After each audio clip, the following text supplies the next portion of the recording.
자, 오늘은 어린이 주일을 맞이해서 안수하시고 축복하시니라, 이런 제목으로 말씀의 은혜를 나누고자 합니다. 특별히 오늘은 어린이날이면서도 어린이 주일로 지키게 되었습니다. 어린이날은 우리나라의 일제 강점기 때 소파 방정환 선생이 조직한 색동회라는 단체에서 1923년 5월 1일을 어린이날로 공포하면서부터 시작되었습니다. 그때는 5월 1일이었습니다. 1939년에 일제 억압으로 잠시 중단되었다가 1946년에 다시금 5월 5일을 어린이날로 정하게 되었습니다. 그 후 1957년에 대한민국 어린이 헌장이 선포되었고 1970년에는 공휴일로 지정이 되었습니다. 그래서 그때부터 이제 어린이날에 공휴일로 쉬는 날이 된 것입니다. 한편 어린이 주일은 미국에서부터 시작이 됩니다. 1856년에 레오날드 목사는 어린이들을 좋은 그리스도의 사람으로 양육하기 위해서 6월 두 번째 주일을 어린이 주일로 지키기 시작합니다.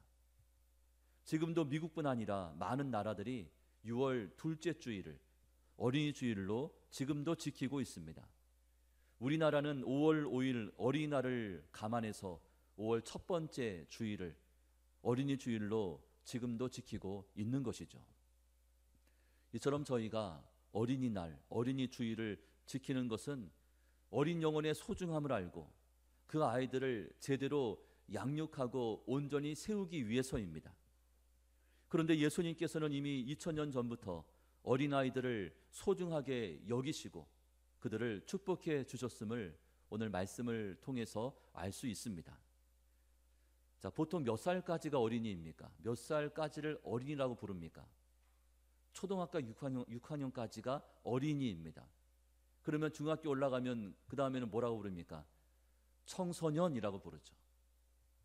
이 아이를 키우는 가정에서는 이 아이가 빨리 6년이 끝나고 중학교 올라가기를 간절히 소망합니다. 왜냐하면 이 아이들은 5월 5일 그날만을 손꼽아 기다리기 때문에 생일 다음으로 기다린 날이 5월 5일입니다. 왜? 그날은 선물을 받을 수 있으니까, 선물을 달라고 당당하게 요청할 수 있으니까. 오늘이 어린이날이지 않습니까, 어머니? 이걸 사주셔야 되지 않겠습니까? 어린이날이지 않습니까? 저도 6년 동안 얼마나 고생을 했는지, 하나밖에 없는데도 뭘 사줘야 되나, 어디를 데리고 가야 되나 6년 동안 고민을 했고, 중학생이 되는 순간 모든 것에서부터 해방이 되었습니다. 아무튼 초등학교 6학년까지가 어린이에 해당이 됩니다. 자, 그러나 신앙적인 관점에서 보면 우리의 모든 자녀손들이 평생 돌봐야 할 어린 영혼들입니다. 우리의 자녀들입니다. 자, 이런 맥락에서 오늘 본문의 말씀을 살펴보려고 합니다. 먼저 오늘 본문에서 주목되는 말씀은 본문의 13절 말씀입니다. 우리 13절이요 같이 보면서 읽습니다. 사람들이 예수께서 만져주심을 바라고 어린아이들을 데리고 오매 제자들이 꾸짖거늘. 이 말씀을 보면 사람들은 예수님께서 만져주심을 바라고 어린아이들을, 자신의 자녀들을 예수님께로 데리고 왔습니다. 그러자 예수님께서 그 아이들을 품에 안아주시면서 그들에게 어떻게 하셨습니까? 안수하시고 축복해 주셨다고 말씀합니다. 저는 이 말씀을 보면서 이런 생각을 해보았습니다. 예수님 품에 안겨서 예수님의 안수를 받고 예수님의 축복을 받은 이 아이들이 훗날 어떤 모습이 되었을까? 어떤 사람으로 성장했을까?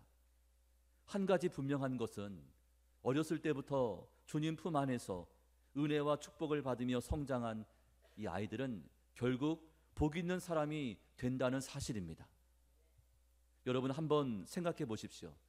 여러분의 자녀손들이 지금 예수님 품에 안겨서 예수님의 안수를 받고 또 예수님의 축복을 받고 있다면 이보다 더 복 있는 사람이 이 세상에 또 어디 있겠습니까? 자, 그 어린아이들이 복 있는 사람이 된 것은 그 부모들이 자신의 아이들을 예수님께로 데려왔기 때문입니다. 만일 자신의 자녀들을 예수님께로 데려오지 않았다면 그 아이들은, 그 자녀들은 예수님과 전혀 관계없는, 상관없는 그런 인생이 되었을 것입니다. 그러므로 아이들을 예수님께로 데려와야 합니다. 여러분의 자녀손들을 예수님께로 데리고 와서 예수님과의 인격적인 만남을 주선해 주어야 합니다. 또 예수님의 축복을 받는 그런 인생이 될 수 있도록 여러분이 그 중간에서 가교 역할을 해 주셔야 합니다. 마가복음 9장 말씀에 보면 한 아버지가 귀신 들린 아들을 데리고 예수님께로 찾아왔습니다. 그러자 예수님은 그에게서 귀신을 쫓아내 주셨습니다.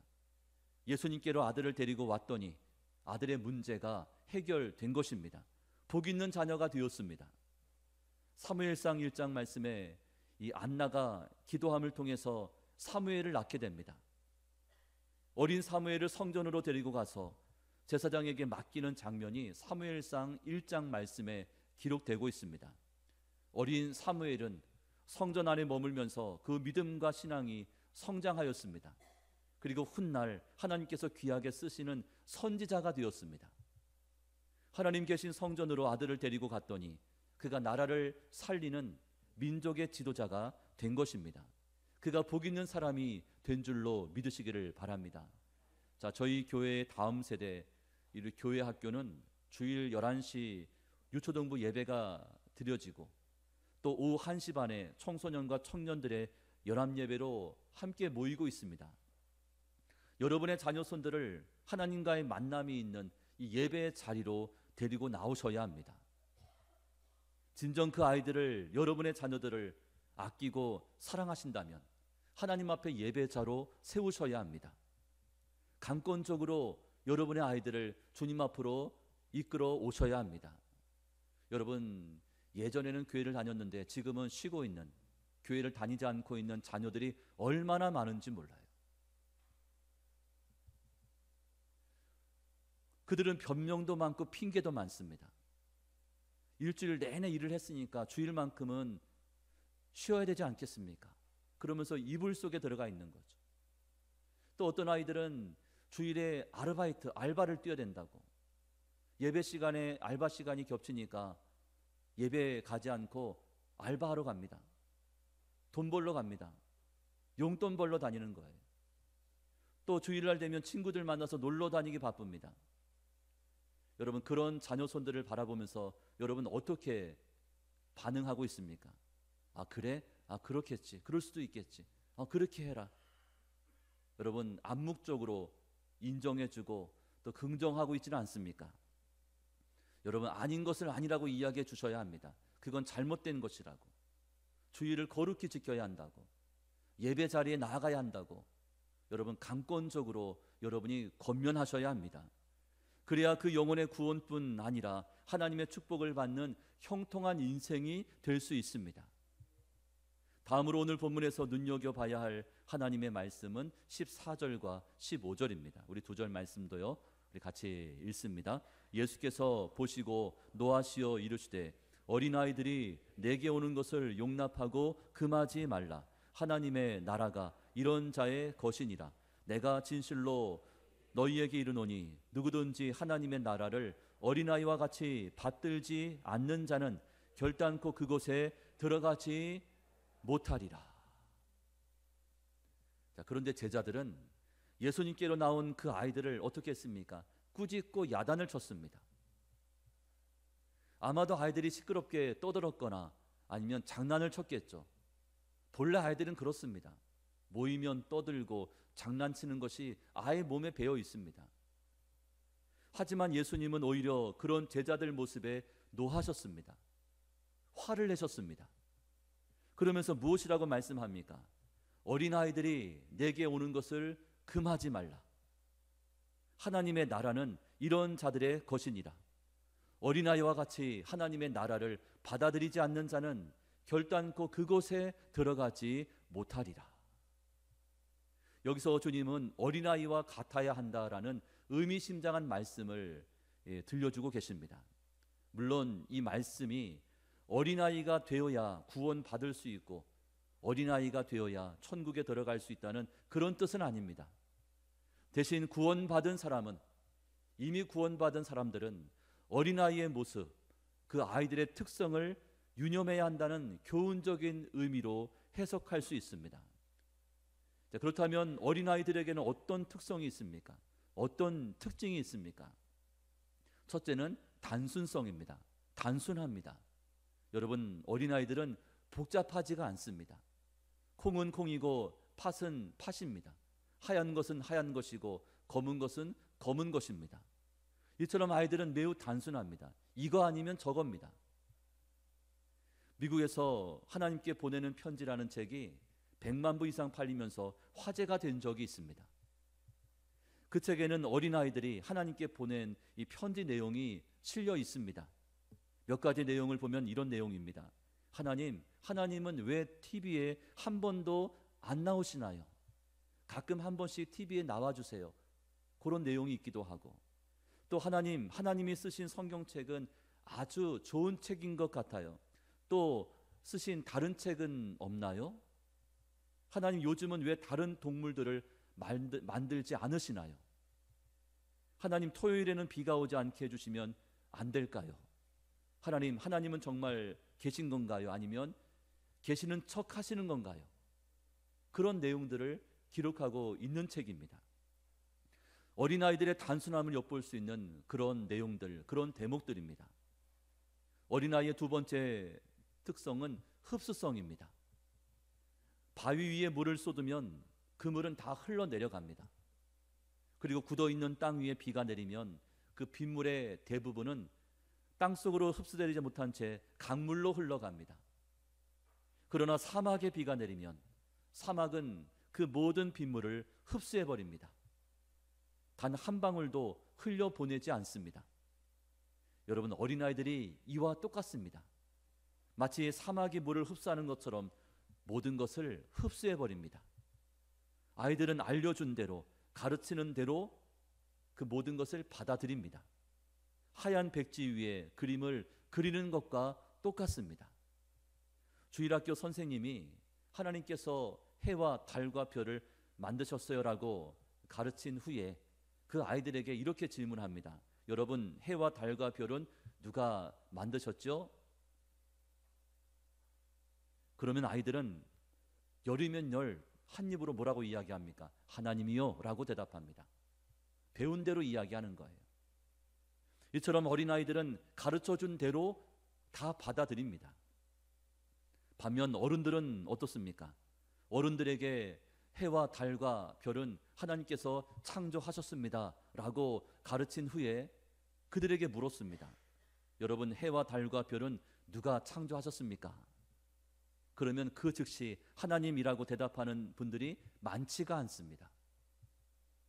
오히려 어떤 이들은 타당한 근거를 제시해달라고 반박을 합니다. 억지 믿음을 강요하지 말라고 이야기합니다. 또 어떤 이들은 믿을 수 없다며 솔직한 심정을 말하기도 합니다. 이것이 하나님의 말씀을 대하는 어른과 어린아이의 뚜렷한 차이점입니다. 세 번째 어린아이의 특성은 모방성입니다. 자, 아이들은 모방의 천재라고 합니다. 금방 그대로 쉽게 따라서 합니다.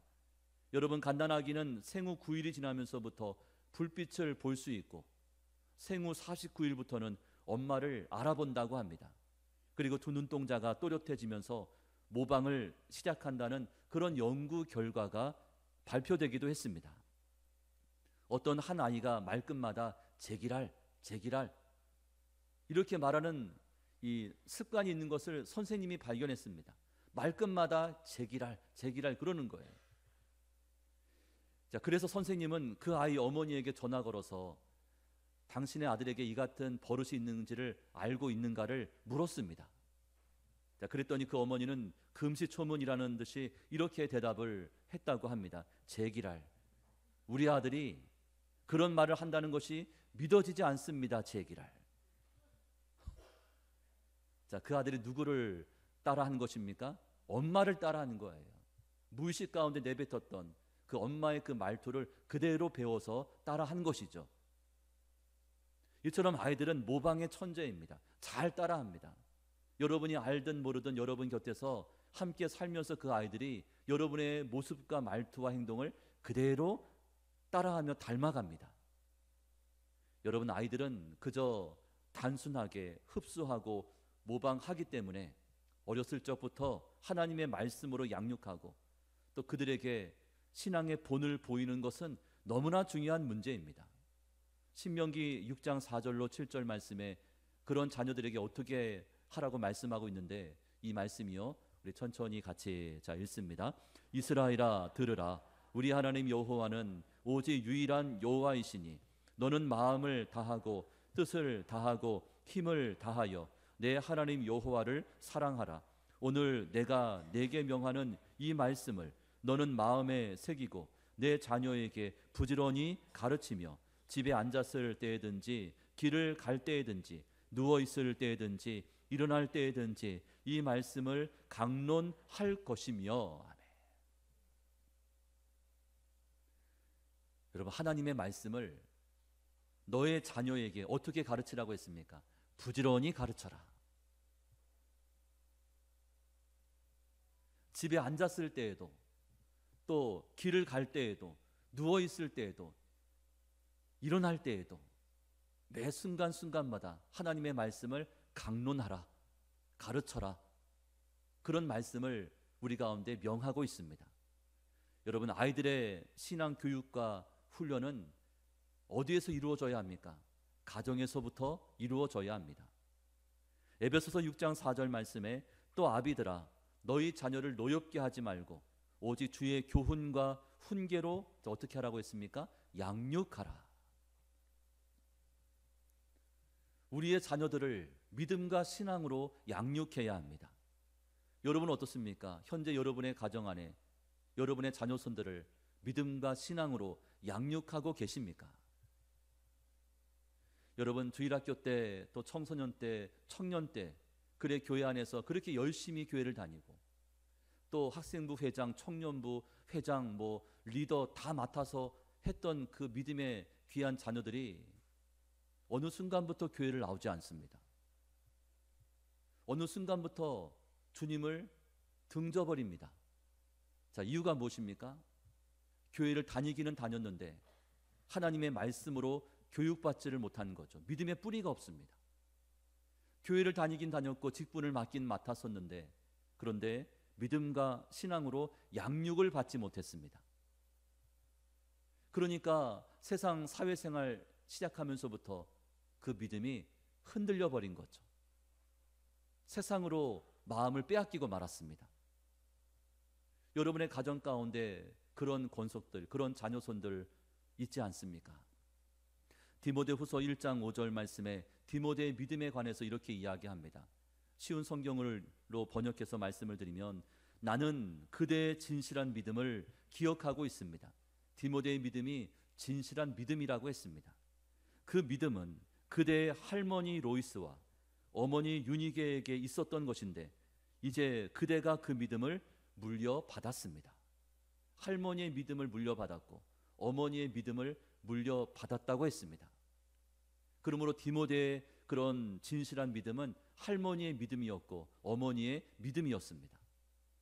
여러분, 자녀손들이 믿음 안에서 잘 되기를 바란다면 여러분의 믿음을 먼저 아름답게 세우 가셔야 합니다. 믿음과 신앙의 기업을 유산으로 물려주셔야 합니다. 다른 거 물려주려고 하지 마시고 자녀들은 다른 거 받으려고 하지 말고 믿음의 유업을 물려줘야 하고 그것을 물려받으셔야 합니다. 사랑하는 여러분, 그러므로 여러분의 자녀들을 지금부터라도 더 늦기 전에 하나님의 말씀으로 교육하고 믿음과 신앙으로 양육할 뿐 아니라 그들에게 영적인 기업을 유산으로 남길 수 있어야 합니다. 그래야 여러분의 자녀들이 하나님의 복을 받아 누리는 복된 인생이 되는 줄로 믿으시기를 바랍니다. 또한 오늘 본문에서 주목할 말씀은 16절입니다. 우리 16절이요 같이 읽습니다. 그 어린아이들을 안고 그들 위에 안수하시고 축복하시니라. 예수님은 그 어린아이들을 당신의 품에 안아주셨습니다. 이는 예수님께서 아이들을 안수하시고 축복해 주시기 전에 먼저 행하신 모습입니다. 먼저 안아주셨습니다. 저희도 예수님처럼 자녀들을 사랑으로 안아주어야 합니다. 여러분, 지난 한 주간을 한번 돌아보십시오. 여러분의 자녀손들을 얼마나 안아주셨습니까? 어린아이들은 부모의 품속에서 사랑과 평화를 경험한다고 합니다. 정서적인 안정, 또 감정적인 평안을 부모의 품속에서 얻을 수 있다고 했습니다. 그러므로 저희들은 자주 품어주어야 합니다. 자주 안아주어야 합니다. 이어서 예수님은 아이들 머리에 손을 얹었습니다. 안수해 주셨습니다. 저희는 저희 자녀들이 안수를 받을 수 있도록 해줘야 합니다. 특별히 담임 목사님의 안수 기도를 받을 수 있도록, 목사님 우리 아이를 위해서 기도해 주십시오. 그러면서 아이를 데리고 나오는 거예요. 특별히 전에 있던 교회는 금요 기도회 때마다 아이들을 다 데리고 나옵니다. 그런 말씀이 끝나고 이제 각자 기도하는 시간이 되면 옆에 작은 홀에서 이제 기도해 주는 시간이 있어요. 그러면 아이들을 다 데리고 나옵니다. 그리고 한 명 한 명 기도 제목을 다 적어서 목사님 보시면서 기도해 달라고. 그럼 한 명 한 명 다 손을 얹어서 목사님 기도해 주는 거죠. 새해 첫날이 되면 송구영신 예배를 드리면서 쭉 줄을 서가지고 목사님이 안수 기도를 받습니다. 안수를 받는 것은 너무나 중요한 것입니다. 여러분, 부모는 자녀들에게 이같이 안수를 받을 수 있도록 그런 기회를 마련해 주어야 합니다. 안수 기도는 아무나 할 수 있는 것이 아닙니다. 하나님은 기름 부은 종들을 통해서 그 고난을 위임하셨습니다. 그래서 아무에게나 안수를 받아서도 안 되고 또 안수를 해줘서도 안 됩니다. 단 부모만큼은 가정의 제사장이기 때문에 자기 자녀들에겐 얼마든지 안수할 수 있습니다. 나의 자녀들에게 부모가 안수할 수 있습니다. 자녀의 머리에 손을 얹고 기도하든지, 아니면 아이가 아플 때는 그 아픈 부분에 부모가 손을 얹고 안수 기도를 해 주셔야 합니다. 그 다음으로 예수님은 어린아이들을 축복해 주셨습니다. 여러분, 부모는 자녀들을 축복해 주어야 합니다. 적어도 하루에 한 번씩은 자녀를 축복하라, 그런 말이 있습니다. 매일같이 날마다 항상 자녀들을 축복하라는 그런 의미입니다. 자, 가정에서 부모가 자신의 자녀를 위해서 축복하지 않는데 누가 여러분의 자녀를 위해서 축복하겠습니까? 여러분이 축복해 주셔야 합니다. 자, 부모가 예수님의 이름을 의지하면서 자녀를 축복하면 할수록 그 아이들은 하나님의 복을 받는 복 있는 자녀가 되는 것입니다. 자, 안수는 그 자격과 권한을 가진 사람만이 할 수 있지만, 그러나 축복은 모든 믿는 자에게 그 권한이 주어져 있습니다. 그러므로 서로가 서로를 위해서 축복하지 않을 이유가 전혀 없는 것이죠. 특별히 어린아이들, 자녀들을 위한 축복에 대해서만큼은 여러분 결코 인색하지 않기를 간절히 소망합니다. 바라기는 여러분의 자녀들이 예수님 품에 안겨서 예수님의 안수를 받고 또 예수님의 축복 속에 자라며 성장할 수 있기를 간절히 축원합니다. 자, 예수님의 안수 또 예수님의 축복이 왜 중요합니까? 그런 것들이 무슨 의미가 있겠습니까? 여러분, 예수님만이 복의 근원이시기 때문입니다. 여러분의 자녀들이 어디에서 복을 받을 수 있습니까? 세상에서 성공하면 되는 것입니까? 부귀영화를 누리면 되겠습니까? 좋은 직장에 들어가고 월급을 많이 받으면 그것으로 만족합니까? 천만의 말씀이죠. 복의 근원이 바로 하나님이시고 우리 예수님만이 복의 근원 되신다고 말씀하기 때문입니다. 창세기 12장 2절 말씀에 내가 너로 큰 민족을 이루고 내게 복을 주어 내 이름을 창대하게 하리니 너는 복이 될지라. 자, 누가 하신 말씀입니까? 하나님께서 아브라함에게 하신 말씀이었습니다. 아브라함을 복의 근원 삼아주신 분이 바로 하나님이십니다. 또한 애굽 사람인 보디발 장군의 집에 임했던 형통한 복은 요셉을 위해서 허락하신 여호와의 복이었습니다. 창세기 39장 5절 말씀에 그 내용이 나와 있죠. 우리 보면서 같이 읽습니다. 시작. 그가 요셉에게 자기의 집과 그의 모든 소유물을 주관하게 한 때부터 여호와께서 요셉을 위하여 그 애굽 사람의 집에 복을 내리심으로 여호와의 복이 그의 집과 밭에 있는 모든 소유에 미친지라. 자, 보디발 장군의 집안이 복을 받은 이유가 누구 때문이라고 했습니까? 복의 근원이었던 요셉 때문이었다고 분명히 밝히고 있습니다. 다시 말하면 바로 여러분 때문에 여러분의 자녀가 복을 받을 수 있습니다. 여러분이 축복해주면 여러분의 자녀손들이 하나님의 복을 누릴 수가 있습니다. 여러분이 일을 하고 있는 그 일터가 누구 때문에 번창할 수 있겠습니까? 여러분 때문에 번창할 수가 있는 것이죠. 여러분의 자녀들에게 복을 주시고 또 그 삶을 형통케 하시는 분은 다름 아니라 바로 여호와 하나님이신 줄로 믿으시기를 바랍니다. 이제 말씀을 맺습니다. 여러분, 저는 여러분 가정의 모든 권속들, 특히 여러분의 자녀들이 하나님의 복으로 충만해지기를 주님의 이름으로 축원합니다. 사도 요한은 요한 3서에서 다음과 같이 축복의 메시지를 남겼습니다. 자, 이런 축복의 메시지이죠. 사랑하는 자여, 내 영혼이 잘됨 같이 내가 범사에 잘되고 강건하기를 기도합니다. 이게 사도 요한의 축복의 기도였습니다. 여러분의 자녀들을 복의 근원 되시는 우리 하나님 앞에 예배자로 세우셔야 합니다. 더 늦기 전에 하나님의 말씀으로 교육하고 그리고 하나님의 믿음과 신앙으로 그 아이들을 양육해야 합니다. 그들에게 영적인 기업을 유산으로 남길 수 있어야 합니다. 여러분이 교회를 나오지 않으면 여러분의 자녀들도 교회를 나가지 않습니다.